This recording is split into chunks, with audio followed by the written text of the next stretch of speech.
তাহলে কি বিশ্বকাপ দল থেকে বাদ পড়ছেন লিটন দাস? প্রস্তুত হচ্ছেন তামিম জাকের আলীরা। অন্যদিকে পারফর্ম করেও অনিশ্চিত মোহাম্মদ সাইফুদ্দিন। সৌম্য সরকার পুরোপুরি ফিট থাকলে গতকাল হয়তো তামিমের একাদশেই থাকা হতো না। তবে প্রথমবারের মতো টি-20তে সুযোগ পেয়ে সেটা দারুণভাবে কাজে লাগান তানজিদ তামিম। গতকাল চট্টগ্রামে জিম্বাবুয়ের বিপক্ষে 5 ম্যাচ সিরিজে প্রথমটিতে ম্যাচজয়ী 67 রানের অপরাজিত ইনিংস খেলেন এই তরুণ ওপেনার। একই সঙ্গে দরজায় কড়া নাড়া টি-20 বিশ্বকাপ দলে থাকার দাবিও জোরালো করেছেন তিনি। যেহেতু 3 সংস্করণেই কঠিন সময় পার করছেন লিটন দাস। গতকালও আউট হয়েছেন 3 বলে মাত্র 1 রান করে। এই তো কয়দিন আগে অফ ফর্মের কারণে শ্রীলঙ্কার বিপক্ষে ঘরের মাটিতে ওয়ানডে সিরিজের দল থেকেও বাদ পড়েন লিটন দাস। এছাড়া গতকাল জিম্বাবুয়ের বিপক্ষে ফিল্ডিংয়ের সময় উইকেটের পেছনে লিটন নয় বরং জাকের আলীকে দেখা গেছে। ধারণা করা হচ্ছে চলতি জিম্বাবুয়ে সিরিজের পরবর্তী 2 ম্যাচে পারফর্ম করতে না পারলে বিশ্বকাপ দল থেকেও বাদ পড়তে পারেন লিটন। কেননা চতুর্থ ম্যাচ থেকেই দলে ফিরবেন সৌম্য সরকার।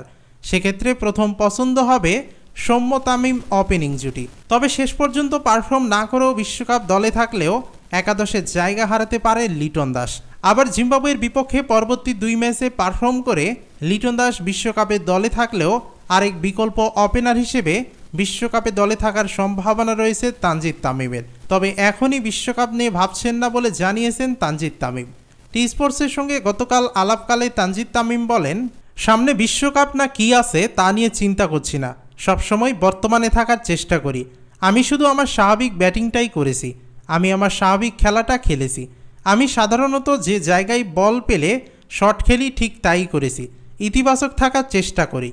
এই মাঠে সর্বশেষ শ্রীলঙ্কার বিপক্ষে ওয়ানডে সিরিজের শেষ ম্যাচে সৌম্য সরকারের কনকাশন সাব হিসেবে সুযোগ পেয়ে আলো ছড়ান তানজিদ তামিম।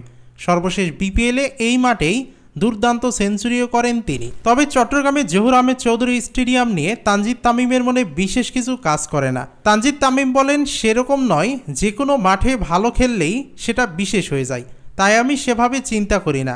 চিন্তা করি যে মাঠেই খেলি না কেন যেন দলের জন্য ভালো কিছু এনে দিতে পারি। এদিকে গতকাল 3 উইকেট পেয়েও সাইফুদ্দিন বললেন, তবুও জায়গা অনিশ্চিত। সবশেষ 2022 সালে জাতীয় দলের হয়ে খেলেছিলেন মোহাম্মদ সাইফুদ্দিন। এরপর লম্বা সময় মাঠের বাইরে ছিলেন টাইগার এই পেস বোলিং অলরাউন্ডার। তবে চলমান জিম্বাবুয়ের বিপক্ষে টি-20 সিরিজ দিয়ে দীর্ঘ 18 মাস পর আবারও জাতীয় দলে ফিরেছেন সাইফুদ্দিন। আর ফেরার দিনটা বল হাতে রাঙ্গিয়ে রাখলেন এই পেস বোলিং অলরাউন্ডার। এদিন দলের হয়ে 4 ওভার বল করে মাত্র 15 রান দিয়ে 3 উইকেট নিয়েছেন মোহাম্মদ সাইফুদ্দিন। এমন দুর্দান্ত পারফর্ম করেও মুস্তাফিজ ফিরলে একাদশে নিজের জায়গা পাওয়া নিয়ে সন্দিহান সাইফুদ্দিন। সত্যি কথা বলতে আজকে অনেক নার্ভাস ছিলাম, এর আগে কখনো এতটা নার্ভাস ছিলাম না। আমার জন্য ভালো করাটা গুরুত্বপূর্ণ ছিল, যেহেতু 1-2 ম্যাচ পরেই ফিজ আসবে। সেক্ষেত্রে সেরা একাদশে কি হবে না হবে ম্যানেজমেন্ট ভালো জানে। তারপরও আমার জন্য চ্যালেঞ্জিং ছিল। আলহামদুলিল্লাহ চেষ্টা করেছি ভালোটা দেওয়ার, মোটামুটি হয়েছে। যদি আরও ভালো করতে পারতাম আরও ভালো লাগতো।